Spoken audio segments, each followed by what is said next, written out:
Beneath the skeletal remains of the old mill, where the oak cabin bog choked the last vestige of sunlight, lay the cellar. Not a cellar for storage, but a gaping maw of damp stone and root-twisted soil, smelling of decay and the metallic taint of stagnant water. In its heart, upon the chipped and weed-cracked millstone that served as an unholy altar, sat the effigy. Once, perhaps, a simple carving of the harvest maiden, or some forgotten saint. Now it was merely wood, dark and stained, its features blurred by time and something far less natural. It waited. The air grew heavy, thick with an unseen presence. Whispers, like beetles scrabbling in the dirt, began to slither from the corners. They were stirring. The effigy, without touch, began to rotate, slowly, grinding softly against the millstone. It caught what little phosphorescent light the bog-damp air offered, gleaming with a faint, sickly green luminescence that pulsed with the rhythm of the bog's unseen life. It was being prepared. In the corner, slumped against the slime-coated wall, was Father Elias. His cassock was torn, his face etched with a terror that went beyond mere fear of death. He had tried to ward the place, to bless the ground, to break the growing hold of the mire dwellers. He had failed. His holy symbols lay scattered, inert, their power nullified by the creeping blasphemy. He had surrendered, not in will, but in the utter, soul-shattering defeat of seeing his faith crumble before an ancient, hungry malice. His spells, his prayers, they had offered no protection against this. A process, inevitable and grim, was proving itself finished. His resistance was over. From cracks in the stone, from the very pores of the earth, began to ooze a substance. Not earthly water, but a thick, reddish-brown ichor, viscous and smelling faintly of copper and something fully sweet, like rotted fruit mixed with grape dust.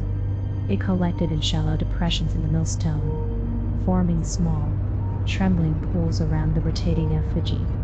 A rusty, discarded tin, perhaps once used for oil, was slowly, deliberately, nudged forward by unseen forces, spilling forth a quantity of rendered, grayish fat and not butter, but the tallow of some nameless thing that died in the bog's cold embrace. This too mingled with the ichor, a grotesque libation. The effigy continued its slow turn, dipping slightly into the gathering filth. Then came the sound. A collective, wet inhalation. A soft, reptilian hiss that seemed to come from everywhere and nowhere at once. They were observing, tasting the air, judging the preparation. A guttural whisper, like stones grinding together under water, echoed from the darkness. Too clean, too pure, a hunger still. A judgment. The effigy, despite the initial defilement, was not yet ripe for their purpose. It was, in their vile estimation, too thin. The whispers intensified, urging, commanding. A millstone tilted further, or perhaps the mire itself rose. The effigy was forced downwards, not gently, but with a sickening lurch, into the deepest part of the cellar's floor, where the bog's black heart pulsed. It was submerged entirely into the writhing, foul-smelling mire, the inner mire, the source of the corruption, the foulest pit of this defiled place. It was rolled, pushed, forced down, down into that sickening depths, dipped utterly into the essence of the horror, the festering core. A final, gurgling sound from the pit, and then silence, save for the rhythmic, slithering pulse of the mire itself. Slowly, unnervingly, the effigy rose again, lifted by unseen hands or buoyed by the unnatural density of the sludge. It was no longer merely stained wood. It was black, glistening with the mire, warped and swollen into a distorted parody of its former shape.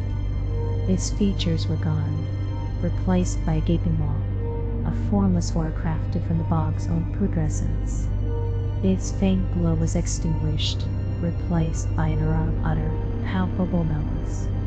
And thus, in the cold, gray light of this morning, the effigy of purity was no more. There was only the mourning effigy, dipped in corruption, ready for whatever unspeakable purpose they had planned.